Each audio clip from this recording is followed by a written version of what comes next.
नमस्कार दोस्तों, आप देख रहे हैं इजी मेक और मैं हूं राजीव। और आज के वीडियो बहुत ही इंटरेस्टिंग एक वीडियो होने वाला है। आज की वीडियो में मैं बात करने वाला हूं एक बिगिनर मोटरसाइकिलिस्ट और राइडर और एक प्रो राइडर के बीच में क्या डिफरेंस होता है।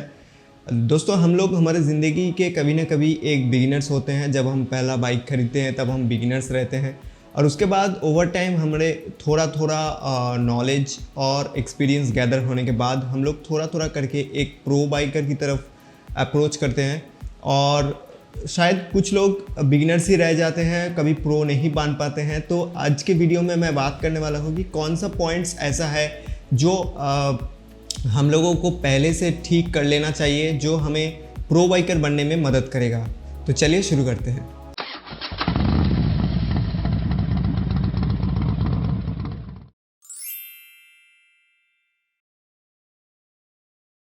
Having knowledge on how things works, यानी कि जब हम लोग बिगिनर्स होते हैं तब हम जस्ट जाके बाइक खरीद लेते हैं। हमारा पहला बाइक होता है तो हम लोग को जाहिर सी बात है हमें पता नहीं होगा कि यहाँ पर ये कैसे काम कर रहा है, इंजन कैसे काम करता है, बाइक को मेंटेन कैसे किए जाते हैं। पर ओवर टाइम हमें ये नॉलेज गैदर हो जानी चाहिए। हमको पता होनी चाहिए कि ये बाइक कैसे काम करता है, इसको वर्किंग प्रिंसिपल क्या है, इसको मेंटेन कैसे किया जा सकते हैं। कुछ काम छोटा मोटा काम आपको घर में खुद को करना चाहिए। मान लीजिए आप कहीं घूमने जा रहे हैं तो रास्ते में आपको हर वक्त मैकेनिक नहीं मिलेगा।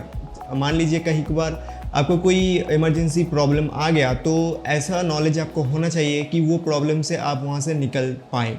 मैं नहीं कह रहा हूँ कि पहला दिन से आपको नॉलेज होना चाहिए और फिर आप नॉलेज गैदर करके फिर बाइक खरीदिए, ऐसा नहीं कह रहा हूँ मैं। अब बाइक खरीदने के बाद उसके बारे में थोड़ा बहुत आपको जानकारी होना चाहिए, आपको पता होना चाहिए कि उसमें क्या प्रॉब्लम आ रहा है। अगर कोई प्रॉब्लम आ रहा है तो आपको पता होना चाहिए कि हाँ ये प्रॉब्लम हो रहा है और यहाँ से हो रहा है। क्योंकि हमारे इंडिया में आप लोग को पता ही है, यहाँ पर नॉलेजेबल और एक्सपर्ट्स बहुत कम होते हैं मैकेनिक्स के मामले में, तो आपको पता होना चाहिए। तो ये एक पॉइंट बहुत बड़ा पॉइंट बनता है कि आपको नॉलेज होना चाहिए। और जितना आप नॉलेजेबल होंगे और आप खुद से काम करना सीखेंगे उतना ही आप धीरे धीरे प्रो बाइकर की तरफ अप्रोच करेंगे। ये बबुआ गोली खाओगे के? सब्सक्राइब करके बेल आइकन को दबा लो ताकि नेक्स्ट टाइम से वीडियो मिस ना हो।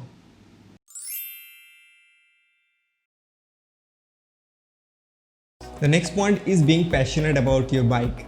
अब एक हॉबीस्ट और एक पैशनिस्ट के बीच में डिफरेंस क्या होता है। जब हम लोग पहला बाइक खरीदने जाते हैं तो वो हमारा हॉबी होता है, यानी कि हमारे पास एक हॉबी होता है कि हम लोग को एक बाइक खरीदना है। ये वाला बाइक अब पर्टिकुलरली अगर माइंड में रख चुके हैं कि हमें यही बाइक खरीदना है, तो वो आपका हॉबी था।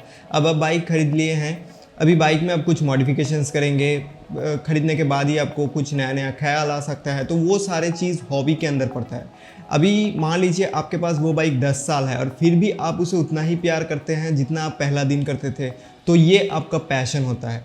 अभी उसके ट्रीटमेंट के लिए, यानी कि उसका जो प्रॉब्लम्स आ रहा है एजिंग के साथ, तो वो आप रिजॉल्व कर रहे हैं, तो ये आपका पैशनेट बाइकर के एक कैरेक्टरिस्टिक्स मैं कहूँगा। तो अगर आप पैशनेट बाइकर हैं तो आप एक प्रो बाइकर हैं, अगर आप एक हॉबीस्ट हैं तो आप नूब है।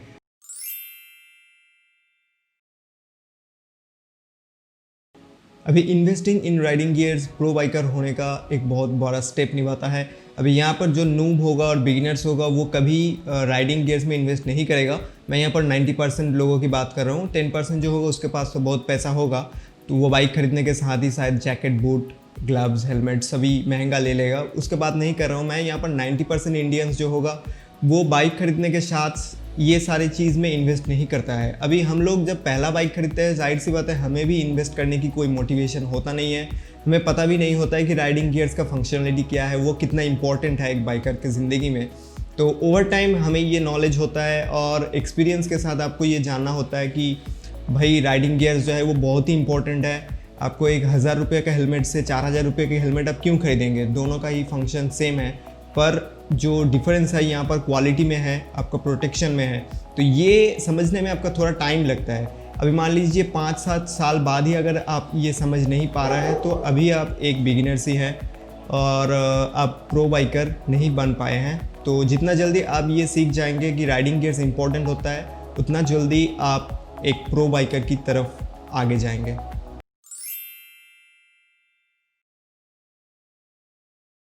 So being a pro biker आपको पता होना चाहिए आपका बाइक का और आपका लिमिटेशंस क्या है। अभी कुछ लोग स्टंट कर सकते हैं, कुछ लोग नहीं कर सकते हैं, कुछ लोग हाईवे में टॉप स्पीड में भगा सकते हैं, कुछ लोग नहीं भगा सकते हैं। तो इसके अकॉर्डिंग हम लोग प्रो और बिगिनर्स को डिस्टिंग्विश नहीं कर सकते हैं। पर एक प्रो बाइकर वही होगा जो अपना लिमिट को जानता होगा। यानी कि मान लीजिए मुझे हाईवे में मेरा टॉप स्पीड है 150 और मैं 150 में नहीं चला सकता है, मेरा कुछ प्रॉब्लम आ सकता है, पर मुझे वो लिमिटेशन पता होना चाहिए कि हाँ मैं 150 में नहीं चला सकता, मैं 100 में जा सकता हूँ।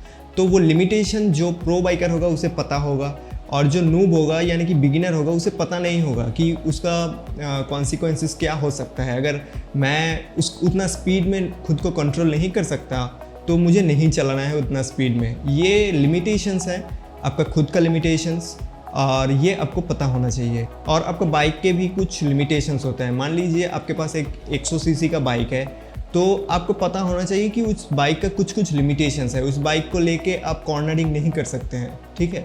ये कोई अशेम्ड होने की बात नहीं है, पर ये एक लिमिटेशन है 100 सीसी की बाइक में। वो बाइक शायद एक 500 सीसी बाइक से बहुत अच्छा माइलेज देता हो, पर शायद उसका कुछ एडवांटेज भी है और डिसएडवांटेज भी है, पर ये लिमिटेशन है उस बाइक का कि वो कॉर्नरिंग नहीं कर सकता है। तो ये लिमिटेशन आपको पता होना चाहिए एज ए प्रो राइडर। आप उसे लेके कोई कॉर्नरिंग करने जाएंगे तो आपको शायद कोई एक्सीडेंट हो जाए। तो ये लिमिटेशन आपको पता तभी होगा जब आप एक प्रो बाइकर होंगे। If you want to be a pro rider, know your limits.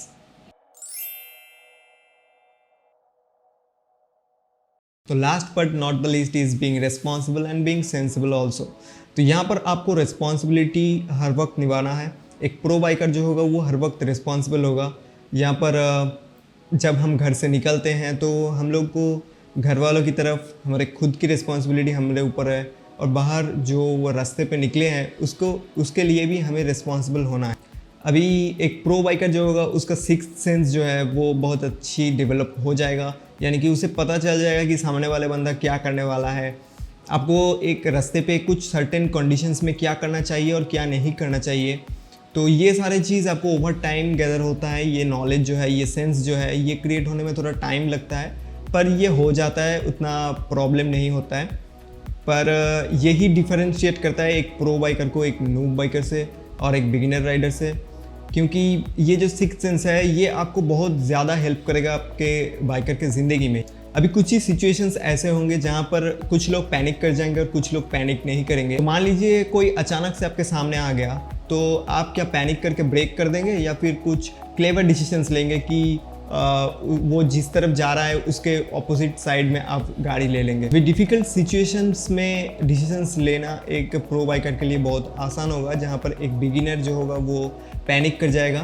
तो ये सारे चीज़ एक प्रो बाइकर को एक बिगिनर राइडर से डिफरेंशिएट करता है। तो आज के वीडियो के लिए बस इतना ही। ये था 5 पॉइंट्स जो आपको एक प्रो बाइकर बनने में मदद करेगा। अगर अभी तक ये गलतियाँ आप कर रहे हैं तो इसे जल्दी से सुधार लीजिए। अगर मुझे शायद ऐसे कोई बता देता होता तो शायद ये गलतियाँ मुझे सुधारने में 10 साल नहीं लगता। तो मिलेंगे नेक्स्ट वीडियो में, तब तक के लिए take care and good bye.